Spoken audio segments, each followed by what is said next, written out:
Hello there, everyone. We're really thrilled to be back in the studio with our guests, Nikara Johns and Kendall Becker for FFANY Trend Watch. Nikara Johns is the senior editor of Footwear News. Welcome back, Nikara. Hi, Sandi. Thank you for having us again. Excited to be here. And Kendall, you're the fashion director of Trendalytics. I'm excited to hear what you're up to lately, too. Hi, everybody. Excited to discuss. So today we're going to be talking about spring trends of 2026 and also what we're seeing around the globe in terms of footwear. So I'm going to start off by sharing a little bit about what I've been seeing and hearing and reading. And I would love to get your take on it, Nikara and Kendall. So I'll start off with Nikara because I know you've been doing a little bit of travel. You took a trip to Hawaii, and I'd love to hear a little bit about what you saw in terms of footwear trends there. Yeah, so it was perfect for resort wear. I was seeing a lot of thong sandals, flip-flops, which is a huge trend that's continued from last spring to this spring. And then also, espadrilles and those typical type of wedges that you see kind of in these resort type places. But really going back to the thong sandal, I think that's fun for spring. During Copenhagen Fashion Week last summer, I should say, a lot of those girls there were going to work and going to their shows on their bikes with their flip-flops. And it's continuing even in Hawaii on vacation. And I think you're going to start seeing them now in New York too, as the weather gets warmer. That's great. I've seen a lot of that too. And it used to be the transition shoe, right? That you would wear in between like your day to night or something. You pull them out of your bag just to wear them for comfort. But I do see them worn in every aspect. And I'd love to hear from you, Kendall. I know you went to Coachella and you've been following the trends there. So tell us a little bit about what you saw. Yeah, absolutely. Just coming off of a busy couple of weeks in the desert. I just had to move out to LA. So that was a fun way to ring that in. But Coachella had a really fun trends this season. I had so much fun doing some trend deep dive after the fact. Of course, got to see it on the ground, but digging into the data and now what people are posting about and seeing what really resonated. Been obsessed with the moto boot. That is just like the coolest updates that I think we've been seeing within that category. Really started to come back with that flat boot, the riding boot, but now it has that really cool gritty edge, and love seeing the styling back to some more like sweeter dresses and more bohemian apparel. So it was a really nice contrast that people were playing with. Interesting. It was a little different where we talked a lot about Western in the last episode. Do you feel like you saw that still? I saw a lot of the platform sneakers and a lot of the platform boots at Coachella, as well as obviously low profile sneakers as well. But did you see a lot of Western there? There was some Western, as it goes with, being out in the desert at Coachella.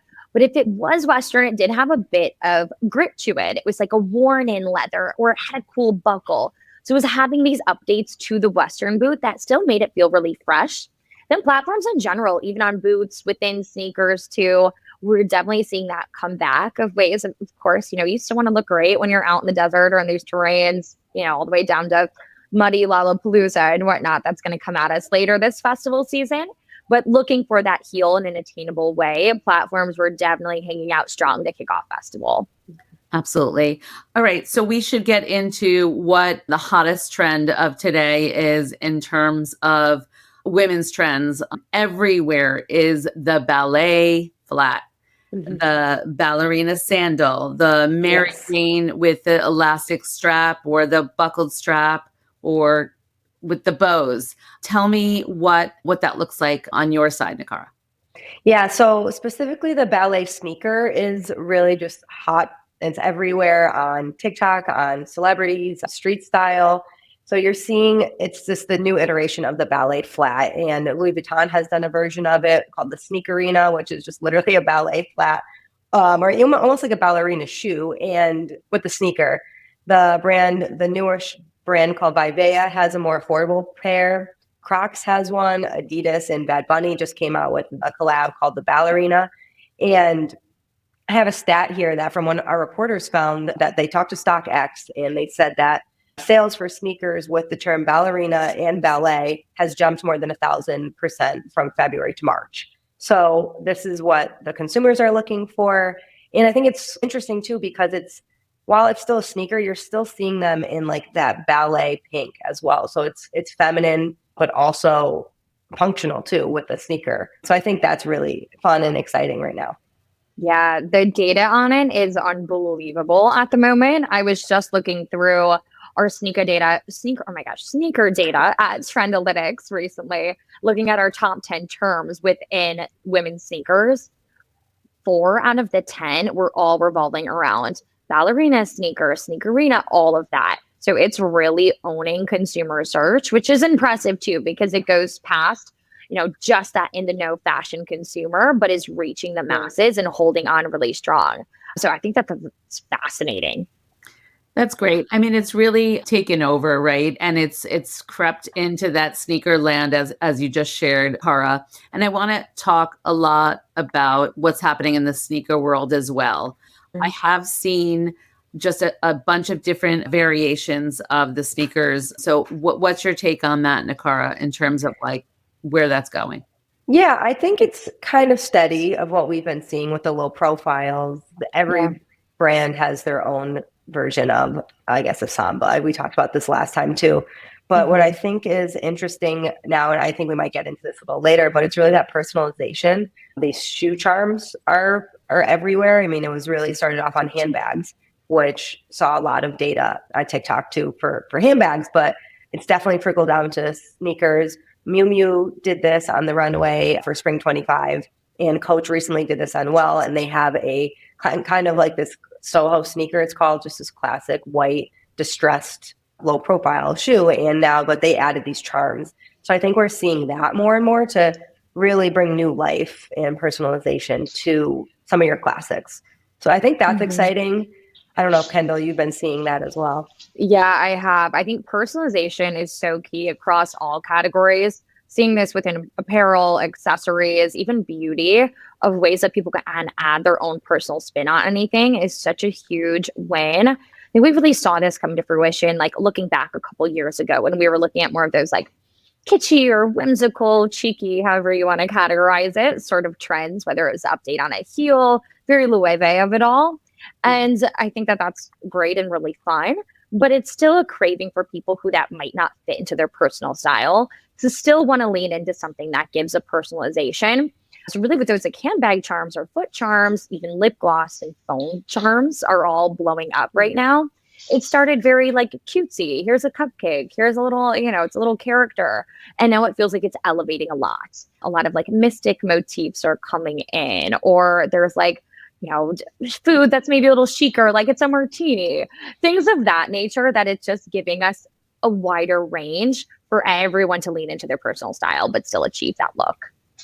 That's fun. I mean, I think it's a little bit cooler to have something that, brings a little bit more personality to a low profile sneaker. So I saw that on Miu Miu too. And I thought that was really cool. There's beads, there's color, there's, certain ways that it could be a little bit more expressive. And I love that. Also seeing for the sneaker landscape, the kind of blending of other categories in terms of like taekwondo with the sneaker. I think Adidas does something like that. You called it the ballerina, sneaker. Also, I know that Solomon and Merrill have sneakers that are kind of blending with the trail run, kind of more performance sneaker. That's really cool with some fun colorways and whatnot. What's your take on that, Kendall? Yeah, I think this is a really fun opportunity right now. Again, really expanding across not just footwear, but within apparel as well, that there's so much influence of sports, this whole globalization where we're all suddenly, fans of F1 and soccer, football, and it's really like uniting everybody as a community. So I think it's a cool way to be tapping into this, even if you're not necessarily a sport person, but being able to integrate that into something like your sneaker is a really fun touch. And playing within the colorways as well. I think that's been an interesting approach where it's giving, I'm sure, we'll talk a little bit more about color later, but just to touch that surface where it adds, maybe if it feels like a tougher style, but it's all of a sudden done in a pink. So it's being able to complement it and feels more approachable to maybe an unexpected consumer. And then finding ways to approach color where there might be a really nice neutral ground, but we're adding in these fun pops that can take it home and have it be less serious as a hiking sneaker. But all of a sudden now there's some neon orange on it and it's pretty cool and fun. Yeah, I agree. And I've seen the sneaker go into new places, like with the loafers. I've seen sneakers and loafers have this big moment. I think that Hoka's doing it, and I think maybe Puma. I can't remember. New Balance. Yeah, New Balance and What's your take on that, Nikara? I think it just gives another option for, I think, leaning more towards men to have a shoe that's not maybe so fancy as a loafer versus some of those sneakerheads, and then not just strictly a loafer. It's more wearable. It can slip them on. And I think, I don't know if they're dressy, but I think it's fun for that sneakerhead to have something else in their arsenal. And I think it's fun. I think it got a lot of people talking. Yeah. And I think people like to wear things that can start a conversation, like a Croc or an UGG, back when they started. And I think it's the same thing for the sneaker loafer. I don't know if it'll be here forever, but I think it's great. I think it's great right now. Yeah. And it's a lot of them are affordable. They're not, astronomical, and why not get them? Yeah. And I'm going to bring something back that I brought up a couple of times in the last couple of times that we talked, bringing back the preppy boat shoe. I think that Sperry has done a nice job of coming up with some creative ways of creating some buzz around it. What's your take on that, Kendall? Have you seen that? Yeah, I feel like it's really having its moment right now where we've been anticipating it for so long. And then now it's really landing, starting to see that really resonate within Instagram and TikTok. And it's spanning age groups too, where of course we often see a revival coming back just from a younger set because they're having fun with it. But it really is spanning age groups here. And it feels like it's being really done in a fun way, but also, again, can be very adaptable to personal style. That's what I always say. I always have like 3 key indicators when I look at trends and how much that, I want to say, heck yeah, go invest in that. And I think wearability, adaptability is so important. So seeing that come into light, I think it's really proving that this is a cool one to continue on. And with the loafer conversation, ballet flats, Mary Janes, they all have that really nice and preppy undertone. So I think all of them coming back as a whole together just makes sense that one's here to stay and is having its time to shine. Absolutely. Yeah. It's interesting too. I wanted to just add, because Kendall was talking about juxtaposition with, the moto boots and wearing more bohemian type of looks. And I think it's the opposite with the Sperry like boat shoes. So you're seeing a lot of like fashion girls now pairing these, I guess, preppy shoes, but with more fashionable apparel. Whether it's like a wide leg pant and it's not, they don't look necessarily preppy, but they're using the shoe. And I think that's fun. And I think that's why I think people should definitely have that in their closet, because they're classics. They're not going anywhere. It's just, you have to evolve how to style them. And I think that's what you're seeing on TikTok, like everywhere. Yeah. I'm curious to see what collabs may come out of this. Ooh, so true. Yeah, I think that's a fun opportunity. So now that we've covered kind of the broad stroke trends of what we're seeing today, I want to hear about what some of those details mean for the future of 2026, right? So I'm just going to ask you kind of quick questions and you'll say, here to stay, or I'm thinking that it's on its way out, right? So let's talk a little bit about beads, studs, bows. Kendall, what's your take? I'm loving beads. I think that looks so great. It's just started to hit the market and excited to see that continue on. I think that's going to be really strong. Metallic details, seashells, those are like the ones I'm loving right now that I'm excited to see. Nikara, what's your take on that? I agree with Kendall. I think you're going to be seeing that continue. Great. What about the toe shape for 2026? I've seen all across the board, round, square, box-ish, still pointy. So what are we going to kind of look forward to for 2026? Nikara. I think, well, it was interesting because you saw Marc Jacobs did the dramatic elongated toe. That was like more fun. But I think you're going to see a mix of really everything that you just said, and more like the rounded square is what's happening now with that ballerina type shoe. So I think I think keep an eye out for that. I don't know if they'll be as dramatic as the Marc Jacobs like toe, but I think keep an eye out for that. And I still think a square toe is here to stay. Maybe again, not so dramatic, but you see it in a Western boot in some cases. Yeah. And what about, I'm going to ask Kendall something different. What about colors? I mean, we've talked about the neutrals and the mochas for so long, but I have seen kind of bright colors coming back. And of course, butter yellow. We cannot talk about trends without talking about butter yellow. But what are we looking forward to in 2026? More pastels or more neutrals? What are you feeling? Yeah, I think neutrals will be our anchor, of course, as they always are. But what we really saw on the runway is both within, again, apparel and footwear was this key on the color combos. And I think having a nice neutral ground and then upgrading with different combinations is a very cool approach. Of course, it's not going to work with every single shoe. So what I'm really feeling for more of winter is, as we talked about in our last one, but we talked about those near neutral shades like rich burgundies, olives, like a gorgeous navy, all of that good stuff, like very rich in luxe. But I think moving forward, as we look into 2026, we're looking at two opposite camps. I think we're looking into these brights having a moment. A lot's happening within lime and bright orange. And then on the other side, these very near neutrals, but like soft, the buttery yellow. I like don't even want to keep saying ice blue because we're still seeing it, but it's so great and is hanging out. But it feels a little bit more powdery versus icy. It's less sharp and it feels a little bit more sweet and more near neutral. And same thing with that baby pink and a mauve. Right. The dusty rose and the smoky blues I've seen kind of approaching again into everything apparel. And of course, in terms of apparel, the slouchy, relaxed, boxy cuts, I've seen everywhere. Yeah. A lot of the menswear trends on women and men, obviously with, pinstripes and, oversized blazers and whatnot. Nikara, what's your take on that for 2026?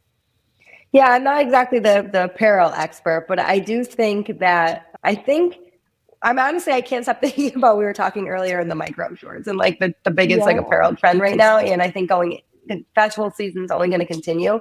So I do think that's just all I could think about are these shorts because I think they're, again, another conversation starter. And I'm curious to see how people will style like that apparel with shoes. How can you wear it? Kendall, I don't know what you saw during Coachella, but. Right. Oh, I think it was a really cool concept because it gave the shoes such a moment to shine that it really allowed for you could do so much with the legs. So you could go sneaker, you could go boot, you could go flat, you could do absolutely anything. And I think that was with such an interesting opportunity.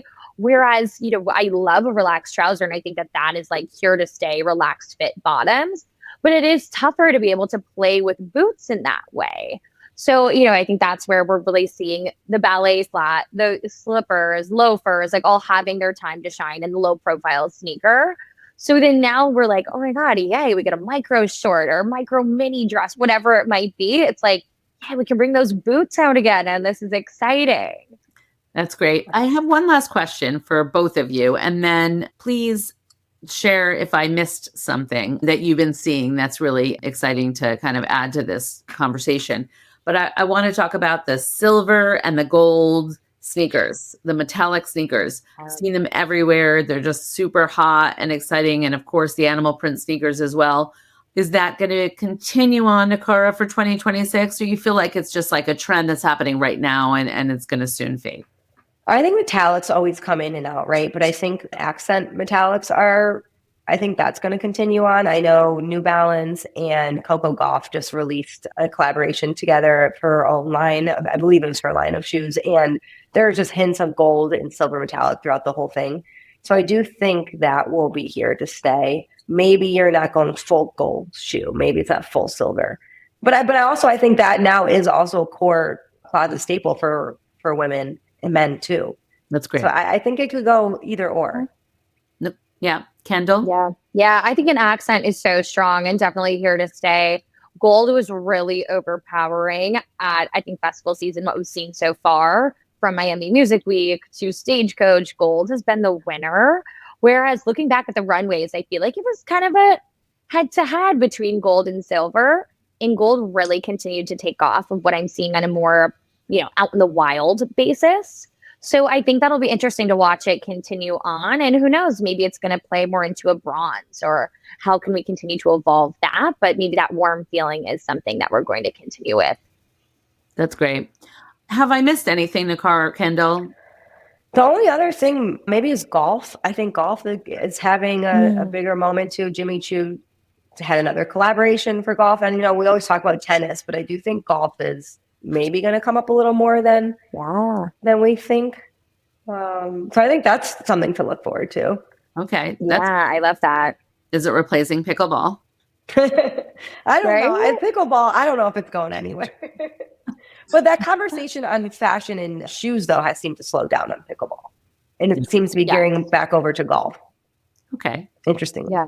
Kendall, have I forgotten anything from your side? What I'm really fascinated about right now, which we touched on lightly, but these very ladylike silhouettes and how they're continuing to come back. I've been seeing a lot of conversations about the peep toe and pumps coming back, ankle straps with really nice, delicate buckles. And it's very pretty elevated, feels sophisticated. And I think that's been a really interesting evolution where we saw so much whimsy and very almost more of a girlhood vibe. And now it feels like we're evolving a bit into this sophistication, embracing the womanhood, but still having that feminine slant. So I'm excited to see that continue. I'm also very excited to see, which I mentioned on our last chat, with satin coming back into play and how that was going to resonate. So I'm excited to see now that a lot of those styles have hit the market, how the reads are on them. And maybe we'll see that continue into next year as well if they're looking good. And flats overall in general they're still here and they're not going anywhere. And I don't know if you saw that Tory Burch's Reba flat from the 2000s is officially for sale now, that she launched them on the runway last year, but you can buy them now. So I'm really curious to see if they take off like they did in the early 2000s. Yeah. Those are great additions and comments. And I also agree, Kendall, with the strappy sandals, that delicate strappy sandal on the kitten heel. I've seen that everywhere with some of that's great. Thank you, Nikara. Thank you, Kendall. I think we covered a lot and we stayed within a good amount of time. So I appreciate that as well. Thanks for joining me. I really appreciate your input. I really trust the two of you to bring me up to date on what you're seeing on the runway, in the festivals, in your travels, and what's to come for 2026. So thank you for joining me. Thank you for having me. Thank you, Sandi. Shoe-In has been brought to you by the FDRA, the Footwear Industries Association focused on retail, trade, politics, and fashion, helping create and enhance conversations on all things footwear. For information about FDRA, visit fdra.org.